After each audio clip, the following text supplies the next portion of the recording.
क्या चल रहा है guys, welcome back to the channel. और अगर पहली बार आ रहे हो तो भाई सब्सक्राइब कर लो, सीरियसली इट्स फ्री। आज हम बात करने वाले हैं एक ऐसी चीज़ के बारे में जो आजकल लिटरली हर दूसरे इंसान को हो रही है, सर्वाइकल स्पॉन्डिलोसिस।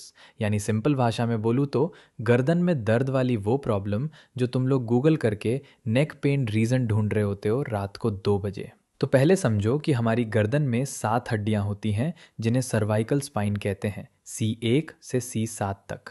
ये सब मिलकर हमारा सिर संभालती हैं और स्पाइनल कॉर्ड की रक्षा करती हैं। अब स्पॉन्डिलोसिस का मतलब है इन हड्डियों के बीच की कुशन्स यानी डिस्क का धीरे धीरे घिसना या कमज़ोर हो जाना। इसे एज रिलेटेड डीजेनरेशन कहते हैं।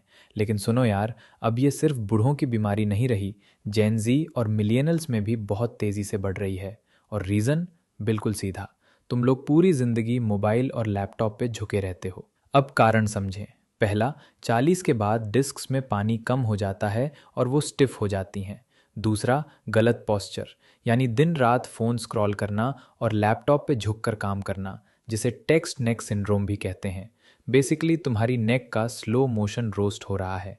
तीसरा, घंटों बिना हिले डेस्क पर बैठना। और चौथा, पुरानी चोट या विपलैश भी इसका कारण बन सकता है। लक्षण की बात करें, पहला, गर्दन में लगातार या रुक रुक कर दर्द जो कभी कभी सिर तक भी जा सकता है। दूसरा, कंधे और हाथ में दर्द यानी रेडिक्यूलोपैथी, जब नर्व दबने से दर्द बाहों और उंगलियों तक फैल जाता है। तीसरा, हाथ या उंगलियों में सुन्नपन या झंझनाहट, ये नर्व कंप्रेशन का सिग्नल है भाई, बिल्कुल इलेक्ट्रिक शॉक जैसा फील।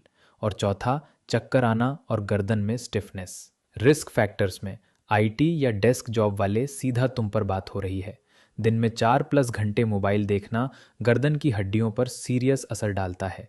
गलत पोजीशन में सोना, जैसे बहुत ऊंचा तकिया या पेट के बल, और घंटों एक ही मुद्रा में गाड़ी चलाना। डायग्नोसिस के लिए डॉक्टर पहले क्लिनिकल एग्जामिनेशन करता है जिसमें नेक की हलचल, रिफ्लेक्सेस और मसल स्ट्रेंथ चेक होती है। फिर एक्सरे से डिस्क स्पेस और बोन स्पर्स देखे जाते हैं। और एमआरआई स्कैन सबसे एक्यूरेट होती है जब नर्व दबी हो।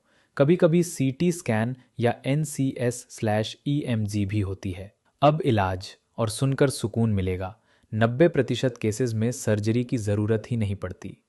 मेडिसिन में NSAIDs, मसल रिलैक्सेंट्स और विटामिन B12। फिजियोथेरेपी में गर्मी, अल्ट्रासाउंड और मैनुअल थेरेपी। एक्सरसाइजेज में नेक टिल्ट 10 बार, लेटरल टिल्ट 5-5 बार, नेक रोटेशन 10 बार, चिन टक जो बेस्ट पोस्चर करेक्शन एक्सरसाइज है, और शोल्डर श्रग्स जो मसल्स को रिलैक्स करती हैं। लाइफस्टाइल में पोस्चर ठीक करो, हर 30 मिनट में स्क्रीन ब्रेक लो, अर्गोनॉमिक सेटअप यूज़ करो और रोज़ाना योगा और वॉकिंग करो। मिथ बस्टिंग, सिर्फ बूढ़ों को होता है, रॉन्ग। हमेशा सर्जरी चाहिए, रॉन्ग। 90% बिना सर्जरी ठीक। पूरा आराम बेस्ट है, रॉन्ग। हल्की एक्टिविटी मसल्स को मजबूत करती है। डॉक्टर को तुरंत दिखाओ अगर दर्द 2 हफ्ते ना जाए, हाथ में कमजोरी आए, नंबनेस रहे या पेशाब पाखाने में दिक्कत हो, ये इमरजेंसी साइन है। कंक्लूजन, सर्वाइकल स्पॉन्डिलोसिस एक मैनेजेबल कंडीशन है। सही जानकारी, समय पर इलाज और थोड़ी सी लाइफस्टाइल चेंज से इसे कंट्रोल कर सकते हो। जल्दी ध्यान बराबर, जल्दी राहत। वीडियो हेल्पफुल लगा तो लाइक करो, झुके रहने वाले दोस्तों को शेयर करो और सब्सक्राइब करो। तब तक टेक केयर, पोस्चर ठीक रखो। बाय।